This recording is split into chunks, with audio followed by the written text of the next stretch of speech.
श्री राम जय राम, श्री राम जय राम। भगवान द्वारा भक्तों के वाणी को सत्य करना। भगवान द्वारा भक्तों की वाणी को सत्य करना। चतुर्भुज भगवान चारों युगों में सदा ही अपने भक्तों की वाणी को सत्य करते हैं। श्री भुवन सिंह जी चौहान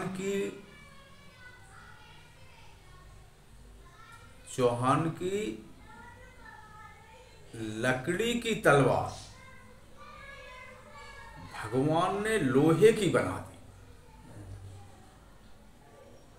श्री देवाजी पंडा के लिए भगवान ने अपने सिर के बाल सफेद करके अपने भक्त की वाणी को सत्य किया।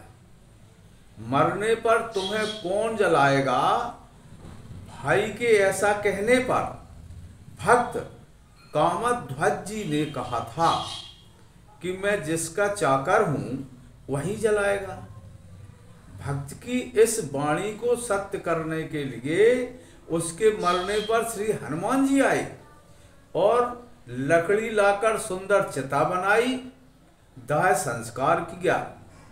भक्त जयमाल जी की ओर से युद्ध में भगवान स्वयं घोड़े पर चढ़कर दौड़े और उन्होंने लड़कर शत्रु को हराया। ग्वाल भक्त की भैंसें खो गईं।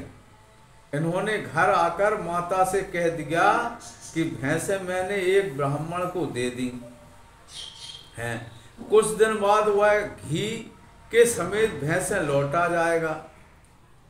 तब भगवान ने चौगनी भैंसें लाकर भक्त की बात को सत्य कर दिया। श्रीधर भक्त की वाणी को सत्य करने के लिए भगवान श्री राम उनकी रक्षा करते हुए उनके साथ घर तक गए। इस प्रकार प्रभु सदा भक्तों के कथन को सत्य करते हैं। श्री भुवन सिंह जी की कथा। उदयपुर के महाराणा के एक दरबारी भुवन सिंह चौहान बड़े सूरवीर, साहसी और युद्ध कला में निष्णात थे। इसके साथ ही श्रीनाथ जी के चरणों में भी उनका परम अनुराग था। एक बार महाराणा शिकार के लिए गए। महाराणा के साथ सभी प्रमुख सामंत थे।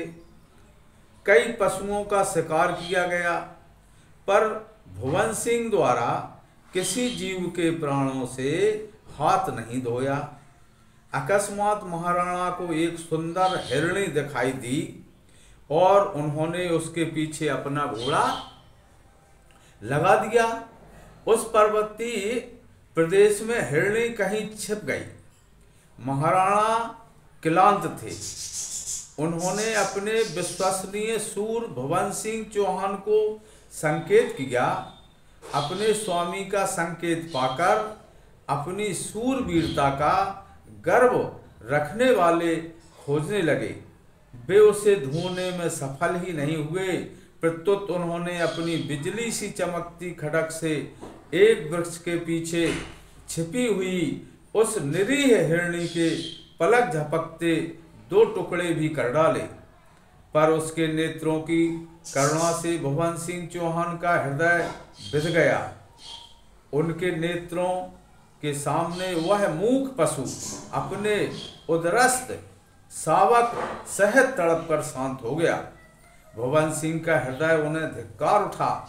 अरे अभिमानी योद्धा, तूने एक गर्भवती हिरणी का वध कर कौन सी सूरवीरता दिखाई? क्या तेरी यही भगवत भक्ति है? जीवघाती चौहान, तुझे धिक्कार है।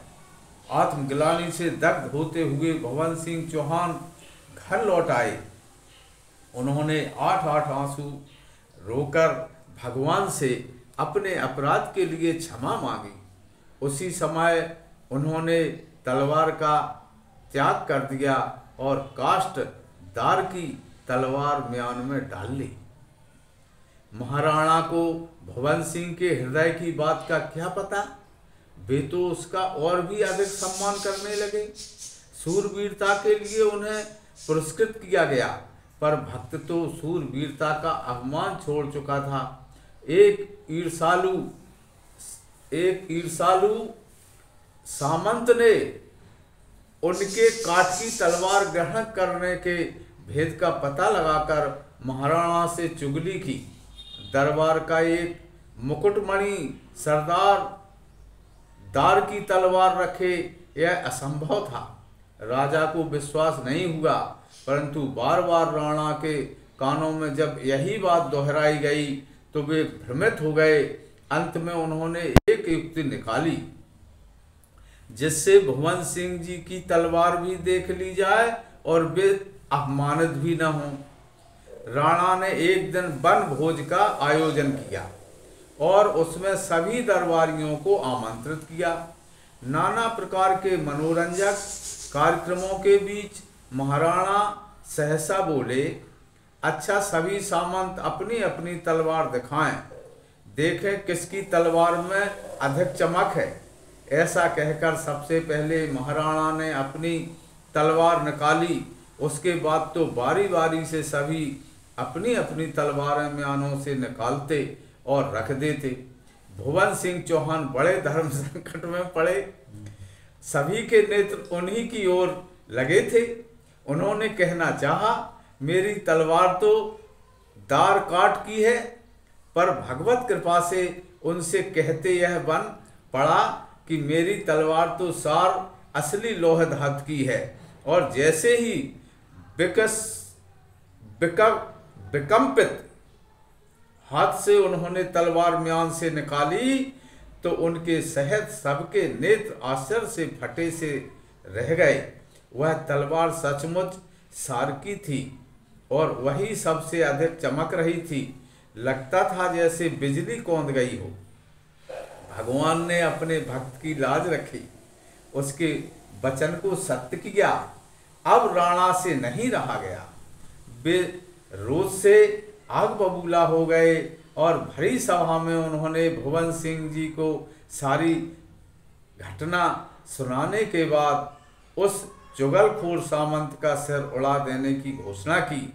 भुवन सिंह ने इस सारे घटना चक्र में श्री नाथ जी की अहद की कृपा दर्शन किया और अपराधी सामंत के लिए प्राणदान की याचना करते हुए आर्द्र वाणी से कहा, राणा जी वास्तव में गर्भवती हिरणी का प्राण लेने के पश्चात मैंने दार की तलवार ही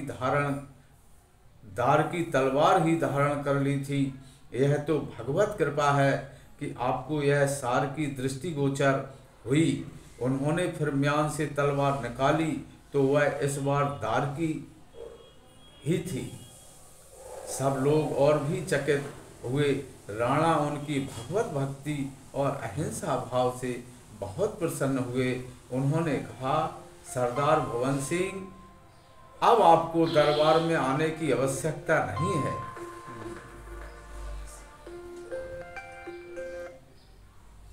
आने